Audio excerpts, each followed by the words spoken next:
Hello. Happy Wednesday. Happy Wednesday.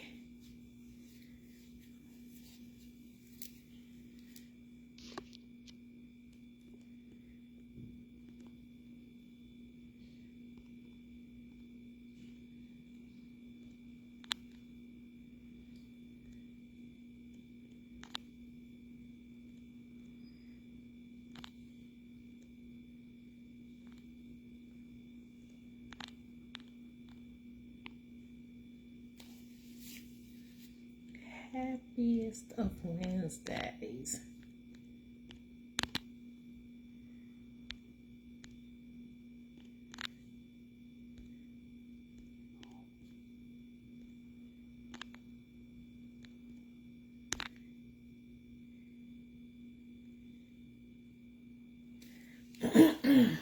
Hello.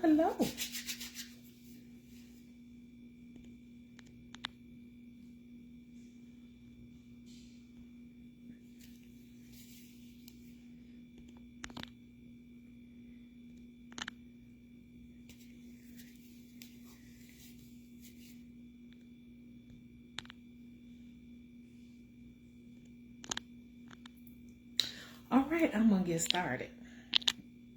How is everybody doing today? Yay. I hope everybody is doing well. I hope you all are doing well.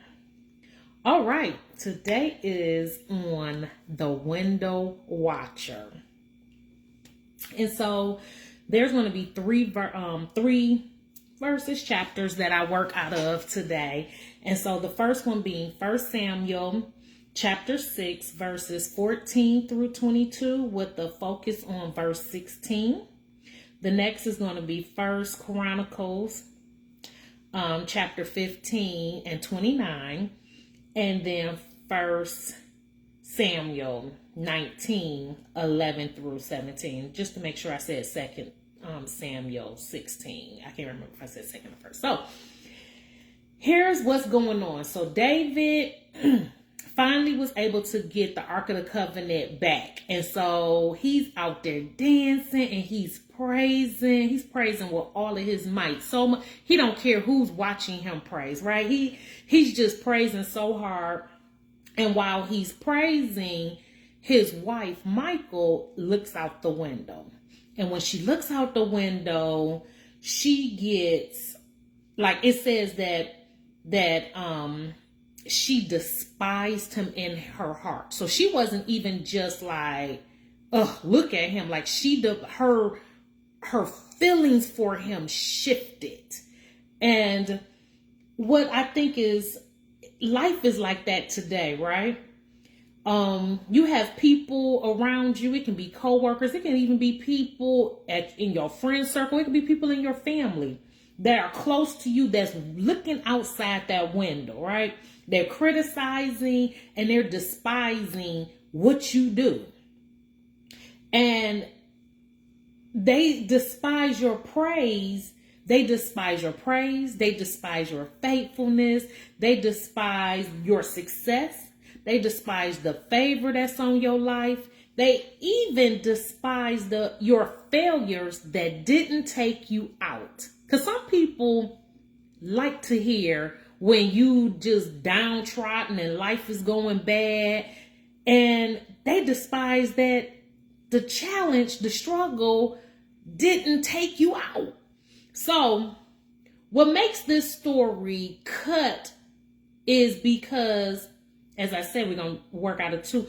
In 1 Samuel 19, 11 through 17, Michal went from helping David escape her father, who was his enemy. Remember, we talked about Saul saying he was going to be his enemy until the end. Like until Saul died, it was his vow to himself, I'm going to hate David forever. So here in 1 Samuel 19, 11 through 17, she actually helps her husband David escape her father Saul. So she went from having his back to being the person who despised him, not because David did anything different.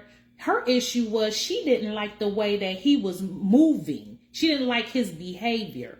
And there are some people in our lives that just stop liking us because they don't like the way we move anymore. They'll say things like, oh, you're acting funny, or oh, you acting different, or you got that little job now, or you got that little marriage, or you got them little kids.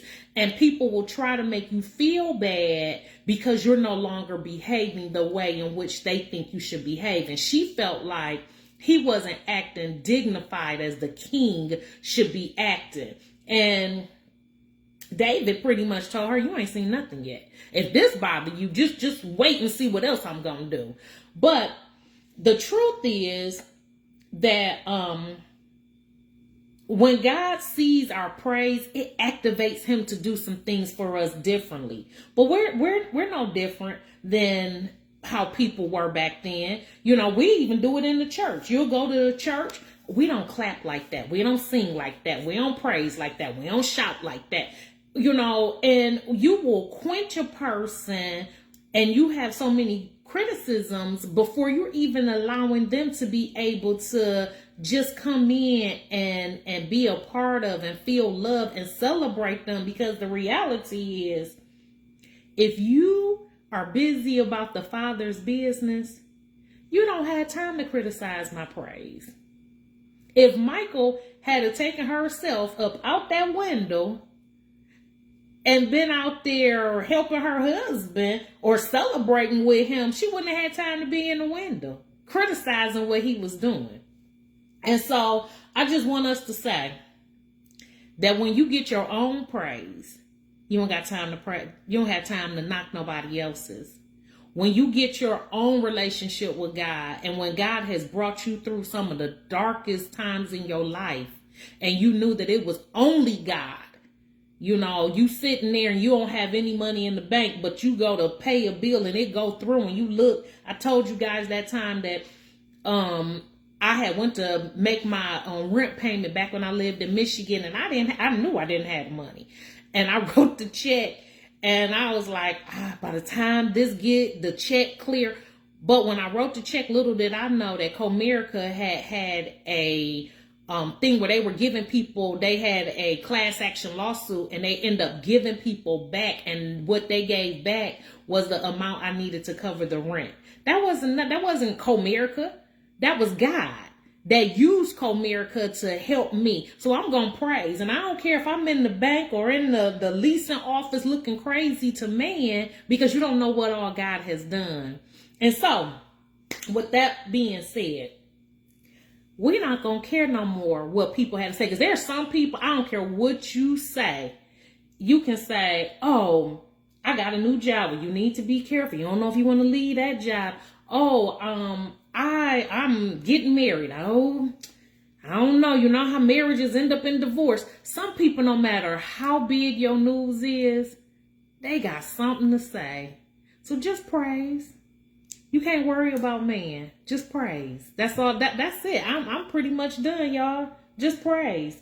Because don't allow anybody to get you to go back to the window and now you looking out instead of praising. We done being seat fillers. We praising. We letting the whole world know about an amazing God who's done something for us. And if you don't have, he ain't did nothing for you other than wake you up this morning, you got new graces and new mercies, even in just that. That's enough to praise right there. That's enough to throw your hands up and shout right there. All right, y'all. I pray that God gets all the glory in this, because I'm done. That's it. It's short and sweet. Don't let nobody window watch your life. Don't let nobody keep you from being who you are supposed to be because of who God called you to be. All right, y'all. Thank you for joining. I'll see you guys next week. Bye.